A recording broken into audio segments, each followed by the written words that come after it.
நேயர்கள் எல்லாருக்கும் வணக்கம். இந்த வீடியோவில் 2024 வருடத்துக்கு உண்டான பிப்ரவரி மாதத்துக்கு உண்டான ராசி பலன் அப்படிங்கிறது தான் நம்ம பார்க்க போகிறோம். இந்த பிப்ரவரி மாத ராசி பலனில் நிறைய மாற்றம் அப்படிங்கிறது இருக்குது. ஏன்னா நிறைய முக்கியமான கிரக நிகழ்வுகள் அப்படிங்கிறது இந்த மாதத்தில் நடக்க போகுது. குறிப்பாக பார்த்திங்கன்னா ஒரே நாளில் 3 கிரகங்கள் இடப்பெயர்ச்சி ஆகுது. அதாவது இந்த மாதத்துக்கு உண்டான கிரக நிலைகள் அப்படின்னு பார்க்குறப்ப மாத தொடக்கத்தில் சூரிய பகவான் மகர ராசியில் இருக்கார். 13ஆம் தேதி அன்னைக்கு அவர் கும்பராசிக்கு போகிறாரு. அதே 13ஆம் தேதி பார்த்தீங்கன்னா மகர ராசியில் இருக்க புதனும் கும்பராசிக்கு போகிறாரு. அதுமாதிரி சுக்கிரன் பார்த்தீங்கன்னா தனுசு ராசியில் இருந்துக்கிட்டு அதே 13ஆம் தேதி மகர ராசிக்கு போகிறாரு. அப்போ இந்த 13ஆம் தேதியில் மட்டும் சூரிய பகவான், புதன், சுக்கிர பகவான் இந்த 3 கிரகங்களும் ஒரே நாளில் ராசி மாற்றம் அடையுது.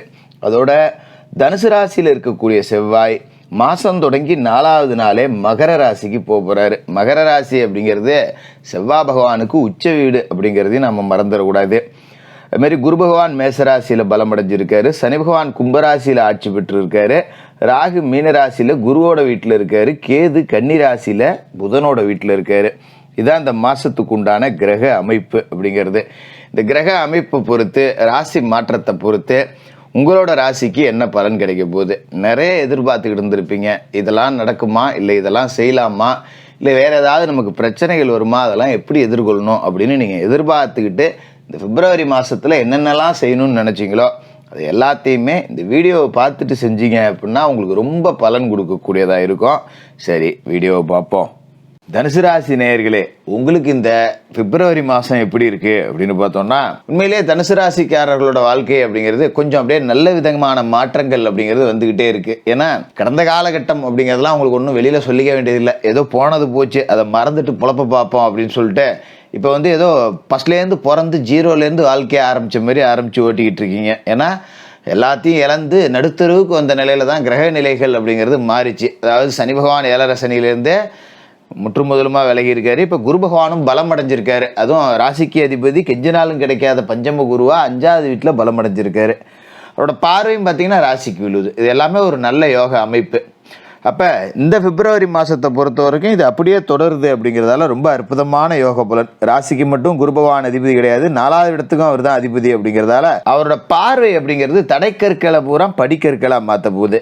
எப்பேற்பட்ட பிரச்சனை வந்தாலும் அப்படியே அதை போகிற போக்கில் டீல் பண்ணிட்டு போகிற அளவுக்கு ஒரு தன்னம்பிக்கை அப்படிங்கிறது இப்போ உங்களுக்கு வந்திருக்கும். ஏன்னா ஏகப்பட்ட கஷ்டங்களை பார்த்தாச்சு, இதுக்கு மேலே என்னத்தை இழக்கிறதுக்கு ஒன்றும் இல்லை, இறங்கி போடா அப்படின்னு சொல்லி கொஞ்சம் ஒரு அதீத துணிச்சல் அப்படிங்கிறது கிடைச்சிரும். அப்போ நம்ம எதாக இருந்தாலும் இறங்கி செய்ய ஆரம்பிச்சிடும். அதோட அவரோட பார்வை பார்த்தீங்கன்னா ராசிக்கு 9, 11 ராசிக்குள்ளேயே விழுவுது. இந்த 3 இடத்துலையும் அவரோட பார்வை இருக்குது. 9ல் குரு பகவானோட பார்வை இருக்குது. அப்படிங்கிறப்ப பூர்வீக சொத்து நம்ம கைக்கு வரும். அப்பா வழி சொத்து, அப்பன் பாட்டன் முப்பாட்டன் சம்பாரித்த சொத்துலாம் இப்போ கைக்கு வரும்.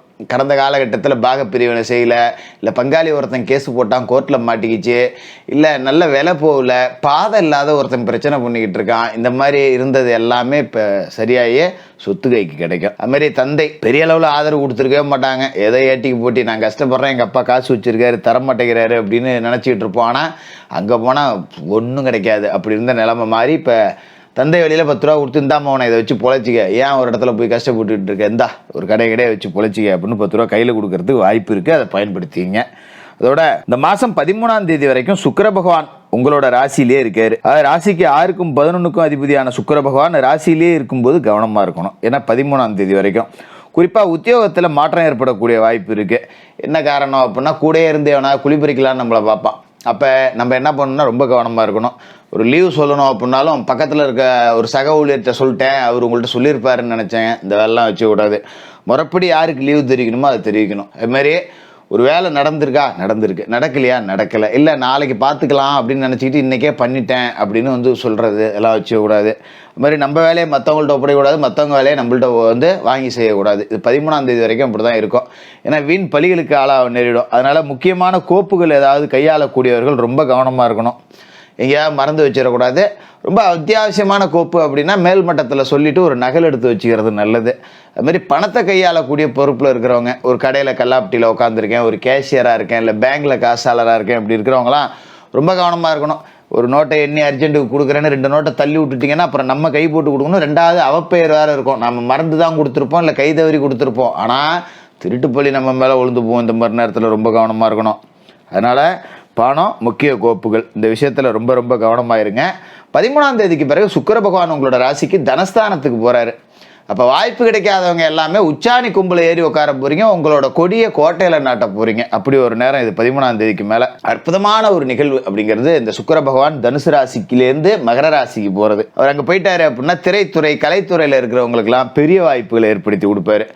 நல்ல திறமை இருக்குது, வாய்ப்பே கிடைக்கல, கிடைச்ச வாய்ப்பை ஒருத்தன் தட்டிட்டு போயிட்டான். இப்படி இருந்தவங்க எல்லாருமே ஒரு உச்சத்தை தொட போகிற ஒரு அம்சம் அப்படிங்கிறது இந்த காலகட்டத்தில் வரும். அதுமாரி பண்ணை தொழில் செய்கிறவங்க, ஒரு 4-5 ஆடு மாடு வச்சுருக்கேன், இல்லை ஒரு 10 குட்டி ஆட்டு குட்டி வச்சுருக்கேன், ஒரு கோழி பண்ணை வச்சுருக்கேன், இந்த மாதிரி பண்ணை சார்ந்து தொழில் செய்யக்கூடியவர்கள் பட்டி பெருகி கண்கூடா வளர்ச்சி அப்படிங்கிறத இந்த 13ஆம் தேதிக்கு மேலே நீங்கள் பார்ப்பீங்க.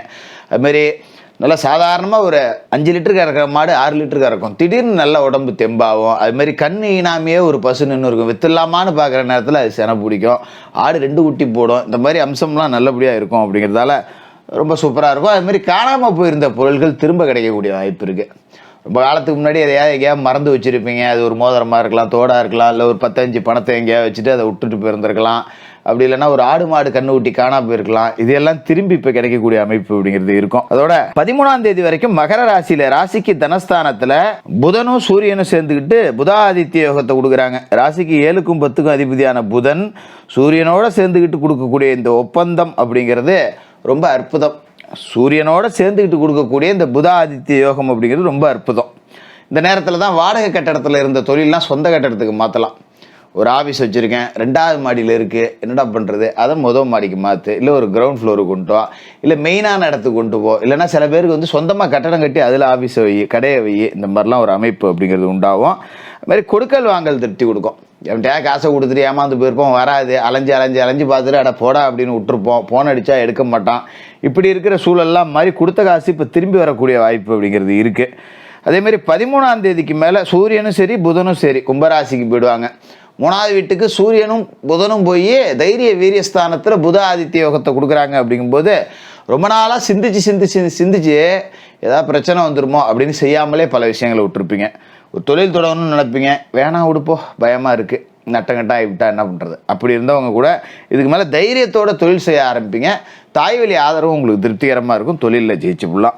அதுமாரி மாதம் தொடங்கி 4வது நாள் உங்களோட ராசியிலேயே இருக்கக்கூடிய செவ்வாய் மகர ராசிக்கு போகிறாரு. தனஸ்தானத்துக்கு பூமிக்காரகன் செவ்வாய் போகிறாரு அப்படிங்கிறது ஒரு அற்புத யோகம்.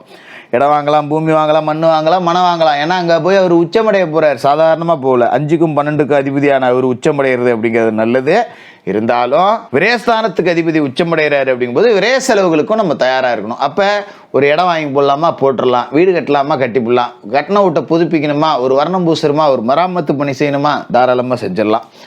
அதுமாரி ரியல் எஸ்டேட் பண்ணுறவங்க, புரோக்கரேஜ் பண்ணுறவங்க, கமிஷன் தரகு ஏஜென்சி, இவங்க எல்லாம் பெரிய அளவில் ஜெயிக்கக்கூடிய வாய்ப்பு. அதுமாரி அரசியல்வாதிகளுக்கு ஒரு அற்புதமான உச்சம் அப்படிங்கிறது இருக்கும். நல்ல வளர்ச்சி அப்படிங்கிறது, பெரிய பொறுப்புகளை அலங்கரிக்கலாம். திடீர்னு கான்ட்ராக்ட் கமிஷன்லாம் உங்களுக்கு கிடைக்கும், அதை வச்சு 10 ரூபா சம்பாதிக்கலாம்.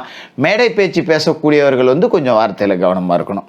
ஏன்னா செவ்வாய் வந்து உச்சமடைகிறாரு, விரயத்துக்கு அவர் தான் அதிபதி, 2க்கு போகிறாருங்கிறப்ப அரசியல்வாதிகள் மேடையில் ஏதாவது 1க்கு 2 ஆதாரம் இல்லாமல் பேசி போடுறது, இல்லை கோபத்தில் வார்த்தைகளை தவறாக பயன்படுத்திடுறது, இந்த மாதிரி செஞ்சு மாட்டிக்கக்கூடிய வாய்ப்பு இருக்குங்கிறதால வார்த்தையில் நிதானத்தோடு இருக்கணும். அதுமாதிரி பொது வாழ்க்கையில் இருக்கிறவங்களுக்கு பெரிய பெரிய செல்வாக்கு மிக்க நபர்களோட சந்திப்பு, அவங்களால 10 ரூபா அடையக்கூடிய வாய்ப்பு எல்லாம் கிடைக்கும்.